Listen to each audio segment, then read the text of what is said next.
అదే RTV app వార్తల్ని క్షణాల్లో చదివే అవకాశం ఉంటుంది. ఒక న్యూస్ పేపర్, ఒక టెలివిజన్ ఛానల్ మీ చేతుల్లో ఎప్పుడు ఉంటాయి. జియో హెరిటేజ్ సైట్ గా డిక్లేర్ చేసినప్పుడు ఉన్న మ్యాప్స్ చూస్తే ఇది జియో హెరిటేజ్ సైట్ అవునో కాదో తెలుస్తుంది. ఎందుకంటే వాళ్ళు మాట్లాడే వాళ్ళకి కాస్త జ్ఞానం లేకుండా మాట్లాడుతున్నారు. ఎందుకంటే మనం రక్షించుకోవాల్సిన జియో హెరిటేజ్ సైట్లో ముఖ్య భాగం ఇది, సైడ్ ఉన్న భాగం కూడా కాదు.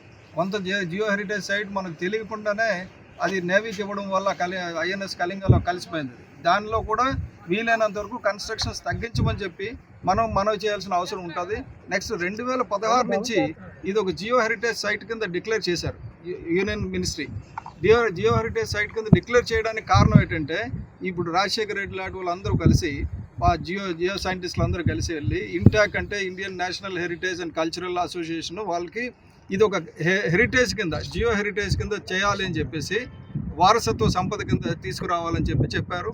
ఇటువంటి వారసత్వ సంపదలు మన భారతదేశంలో కేవలం 2 ఉన్నాయి జియో హెరిటేజ్ సైట్స్. ఇది ఎర్రమట్టి దిబ్బలు లాంటివి. ఇక్కడ ఒకటి ఉంది, రెండోది చెన్నైలో ఉంది, గైరాలో. సో ఇప్పుడు 2 సైట్లు ఉన్నాయి. ఎటువంటిది ఈ సైట్ని ఇంత పెద్ద ఎత్తున లెవెల్ చేశారు. వీళ్ళు ఏమని అంటున్నారంటే మాకు లేఅవుట్ పర్మిషన్ ఉందంటున్నారు. ఆ లేఅవుట్ పర్మిషన్లో కూడా చాలా క్లియర్గా ఉంటుంది, మీరు ఎక్కడ డ్రైనేజీలు ముట్టుకోవడానికి వీల్లేదు, న్యాచురల్ డ్రైన్స్ టచ్ చేయడానికి వీల్లేదండి. ఒకవేళ ఇది తప్పుడు ధృవీకరణ ఇచ్చినా కూడా వీళ్ళు అందరూ ఇంత పెద్ద ఎత్తున లెవెల్ చేయడానికి కారణం ఏంటండి?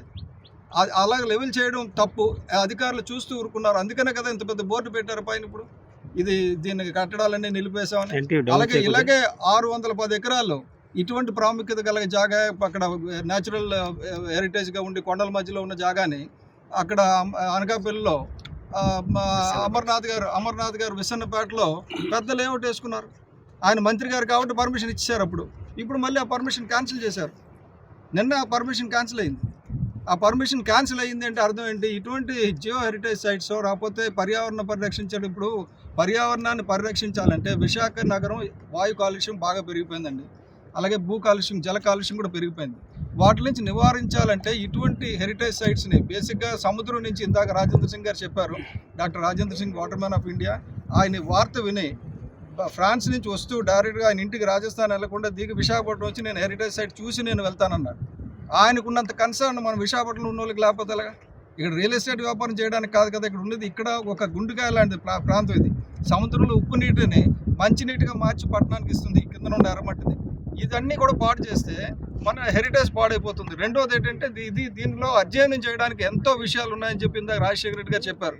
దీని కింద ఉన్న ఏర్లు తీస్తే ఇది ఎన్ని వేల సంవత్సరాల క్రితం ఉందో ఈ ప్రాంతం, ఎలాగ ఈ ప్రాంతం ఏర్పడింది, ఇటువంటి స్టడీస్ అన్ని చేయాలి. కాబట్టి ఇటువంటి ప్రాంతాన్ని ధ్వంసం చేయడం అనేది నేరం, ఘోరం.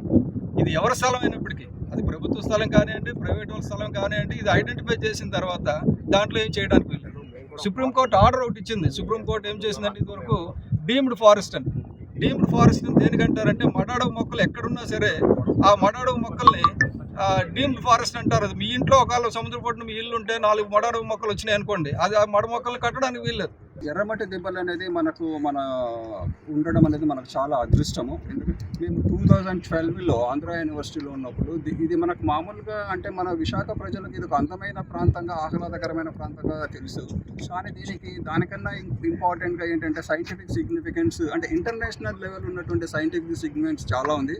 అది మేము గుర్తించి 2012లో ఆంధ్ర యూనివర్సిటీలో ఇంటాక్ ప్లస్ జియాలజీ డిపార్ట్మెంట్ కలిసి ఒక నేషనల్ సెమినార్ ఎక్స్క్లూజివ్గా దీన్ని ఎందుకు ప్రొటెక్ట్ చేయాలో మేము నేషనల్ సెమినార్ పెట్టాము.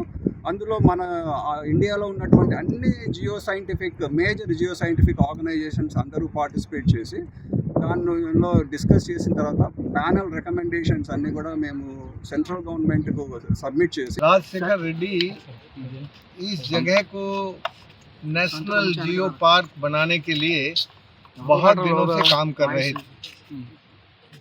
मालूम नहीं कि अचानक ये जो जगह है, जो यहाँ की नेचुरल रिबाइंस थी, उनको लेवलिंग करने के लिए ये इस जियो पार्क के लिए बड़ा डिस्ट्रक्शन है. ये जियो पार्क के लिए डिजास्टर है.